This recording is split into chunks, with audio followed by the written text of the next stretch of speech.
It was too late. It was too late. The worst sentence in the English language, in your opinion, of course. It could mean several things, but for you, it means the worst day of your life. Sobbing alone in the empty waiting room. Staring at the closed door, wishing it would open again. Those 4 words, the 4 simple words, are enough to stab through your heart. And to think, it all started 2 days ago. It started out as a normal day, 30 degrees and cloudy. You woke up, refreshed, and cheerily made yourself a cup of coffee and got to work. As you check your mail, you notice a letter that makes you stop in your tracks. Of course, it would. You would recognize the wax seal, the soft but heavy parchment, and the cursive writing anywhere. With a heavy heart, you flip it open, slicing the top open and pulling out a letter. Dear Miss Ann Smith, I hope you will accept my invitation and join me here in New York for the weekend. My mother is hosting the annual winter ball tomorrow at 8 p.m. and it is my wish to see you there. Enclosed in the envelope are a train ticket and other information you may need. I am sorry. I hope that you believe it. I wish we had departed on better terms. I know I owe you an explanation for everything. I hope to see you soon. Sincerely, Jamie. It's so perfect that you want to drag your fingers over the dark ink, but you refrain from doing so, a scowl rising to your lips.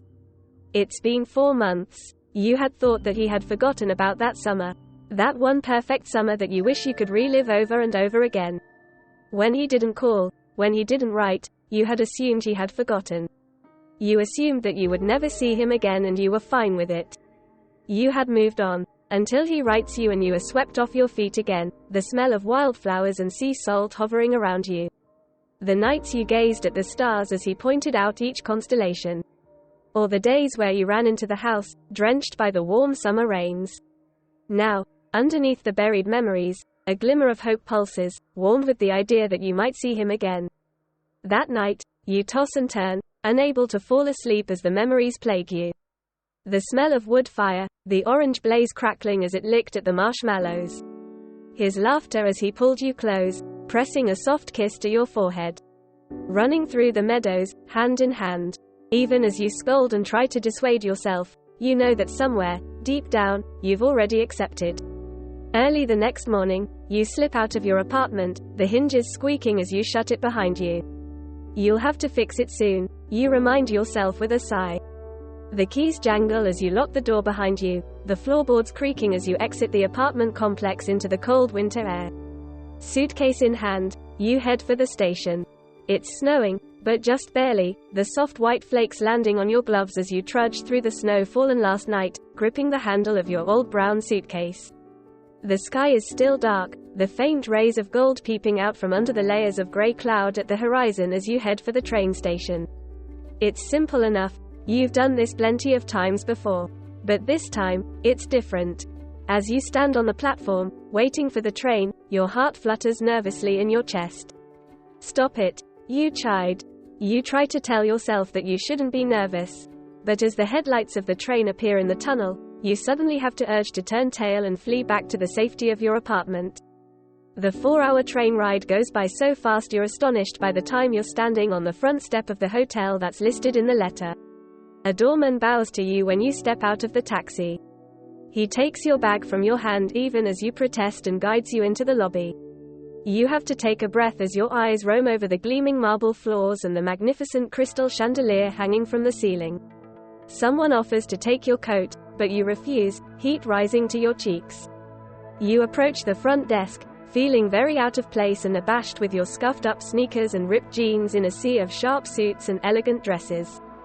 The hotel room is nice, of course. It's by far one of the largest and most elegantly furnished you've ever seen. You have to admit, you shouldn't be surprised.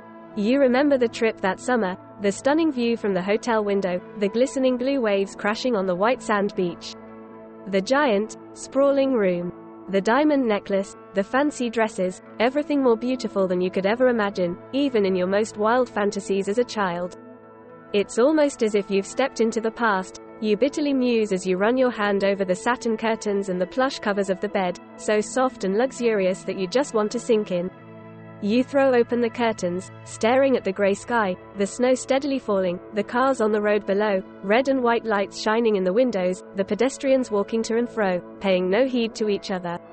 The only thing that's missing, you brood as you shut the curtains, is the warm summer sun and the dazzling beaches. And him. But you don't want to think about that, at least not right now. Miss Anne, a knock sounds on the door and you tense. But the voice is too low to be his. Yes. You pull open the door to see a man dressed sharply in a dark suit.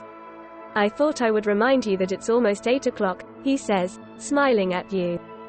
Thank you. You shut the door in his face, knowing that you must seem rude, but you can't bring yourself to care, not when your hands are shaking. The taxi drops you off on the white marble steps in front of the grand mansion. By this time, the snow has picked up, the wind whipping your cheeks into a bright red, tangling your carefully done curls. You shiver, teeth chattering as you make your way up the steps toward the blindingly illuminated mansion. It's breathtaking, you have to admit, even in the dismal weather. No one else is around as you scan the steps around you. Everyone must have gone in already. For a moment, the urge to go back and curl up in your hotel room is unbearable, but you heave a sigh. You've come all this way already. You check the time. Perfect. As you intended, you've arrived fashionably late. You're bowed in, the doors opened in front of you as you clasp your gloved hands tightly in front of yourself. You can feel everyone's eyes on you, but you pay them no heed as you snatch a flute of champagne off the tray of the nearest waiter, closing your eyes at the sweet bubbliness as it warms you, lightness radiating through you. Scanning the crowd, you make your way around, not recognizing anyone. The second glass of champagne goes down as smoothly as the first as you smile and nod, thanking those who tell you that you look great. You have to admit that you do, in the velvet green dress you bought several months ago but never wore. The diamond necklace Jamie bought you rests just above your collarbones, gleaming in the light. You knew you probably should have left it behind, but you couldn't help yourself. But as you scan the crowd, you don't see him, the weight in your stomach growing heavier and heavier. The ringing of a spoon against a glass cuts through the bustle and conversation. Everyone turns to the stage where Mrs. Parker stands, her husband beside her. Thank you all for coming to the winter ball, she calls. I hope you all have a splendid time. She beckons for another figure to come forward and you gasp, almost dropping your glass. Jamie looks the same, perhaps a bit older and less scruffy. He steps up the microphone, his suit impeccable, posture flawless, handsome smile all the same. For a moment, you almost melt, staring at him. You can almost smell the wildflowers and sea salt, the warm summer rains, until you see the pretty woman holding on to Jamie's arm. She's dressed in a gorgeous, close-fitting, vivid pink silk dress, clinging onto Jamie, her body brushing against his as she hangs onto every word that he says, beaming and nodding along. A diamond necklace similar to yours dangles around her neck, the sight of it making you scoff. But what makes you stop short is the gleaming ring on her finger. My fiancée, Julia, and I would like to welcome you. Jamie raises his glass of champagne, his own ring shining in the light, and the audience cheers. You try to smile along, but it feels as if something shatters in you. Why did you come all this way? Stupid, stupid, stupid. Your face burns as you turn, shoving your way out through the crowd before a hand catches your wrist. Anne. It's just one word, one simple word, but it's enough to make you flush. What do you want? You say, angry at the way your voice trembles. You think I'd let you take off without at least saying hello? His lips twitch up at the ends into the perfect smile. Oh, that smile. You can't believe you fell for it. Well, now you have. Let me go. I'm leaving. How have you been? Oh, in the last 4 months. Fine. Absolutely great. Jamie stares at you, his brow furrowed. Anne, I'm sorry. He apologizes, his voice gentle and full of regret. I meant to write, I promise. But you're engaged? Your voice catches in your throat. He simply nods, lips pressed tightly together. Why did you invite me here? I ask. This was not what you expected, not at all. He lowers his voice, tilting his head toward yours. I wanted to see you, he murmurs, breath warm against your cheek. You can feel warmth flushing through your body, not just from the alcohol. You feel lightheaded, unsteady on your feet as your eyes meet Jamie's, but neither of you says anything. Just say it, You silently remind yourself.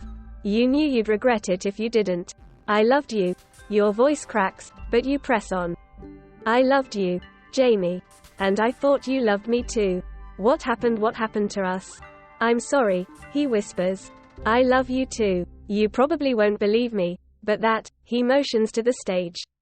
None of that was my choice. Love you. Present, not past. I gape at him. What do you mean? He smirks. I'll explain in the car ride. If you'll have me. He holds out his hand and you notice dizzily that the ring is gone. As if in a daze, you take his hand and he leads you out of the building, down the steps, into the biting cold. The wind stings your face, cooling you down. But the wind and snow don't matter to you, not now at least. Not as he holds the door open for you, like the gentleman he always was, and slides into the driver's seat himself, waving off the confused guard. You can't believe it. Not even in your wildest dreams could you imagine this. Snow falls thickly around you, filling the streets with white as the car speeds out of the city, the landscape around you changing to evergreen trees, stretching up to the dark sky, lights fading in the distance. The road winds back and forth and you squint out the windshield, through the snow, watching the occasional car zip past. Where are we going? You turn toward him, your eyes meeting his, even in the dark light. It's a surprise. You can see him grinning and you huff, turning back to the scenery. So what was all that about? You ask after driving in silence for a few minutes. Anne, I'm sorry. I don't want an apology, you cut him off. I just want an explanation. Jamie sighs, rubbing a hand over his face. It started when I left for New York after the last day we spent together. Do you remember that day? You nod. You can remember that day as if it was yesterday, the rain thundering down outside, lighting arching from the sky. The lingering kiss. So many promises. Promises to write, the promise to see each other again. Well, Jamie continues, my father was upset when I got home. He sends me a rueful glance. You remember too clearly the one and only meeting you had with James Parker Sr., the tension so thick that you could have cut it with a knife. He demanded that I had to marry Julia, my fiancée, or he would. A light washes over Jamie's face, making him glance up in surprise. You look up to see two blinding lights hurtling toward you. You don't have time to scream out a warning before Jamie's eyes widen and he yanks the wheel of the car hard to the left, sending the car spinning, brakes squealing, tires screeching on the road. The seat belt tightens around your chest as something slams into the car with the sound of metal crunching against metal and glass breaking and the putrid smell of gasoline. The impact jars you and you taste the iron tang of blood in your mouth where your teeth graze your tongue before the world went dark around you. You wake a few moments later, pain piercing through your skull. You feel disoriented and struggle to get up, before realizing you are pinned by the seat belt. Your fingers fumble for the buckle, but you can barely move them. You can feel warm blood trickling down your face and hear sirens in the distance before the world goes black around you again. The rest of the night comes in bits and pieces, the grim face of an officer. The flashing red and blue blocking the snow-covered road. Dark scarlet spilled over the white. A paramedic, her eyes soft as she pressed gauze to the gash on your forehead. A hospital bed. Beeping machines. Frantic voices as you drift in and out. Finally, you open your eyes to see the white ceiling overhead, bright fluorescent lights shining above.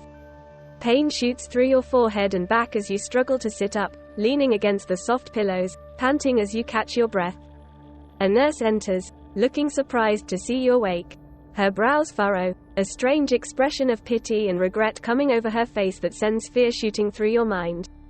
The memories rush through your mind, the tires screeching on the road, the metal crunching, the dark scarlet. Jamie, your voice is hoarse. Is he all right? I'm sorry, Miss Smith. The nurse looks apologetic. It was too late.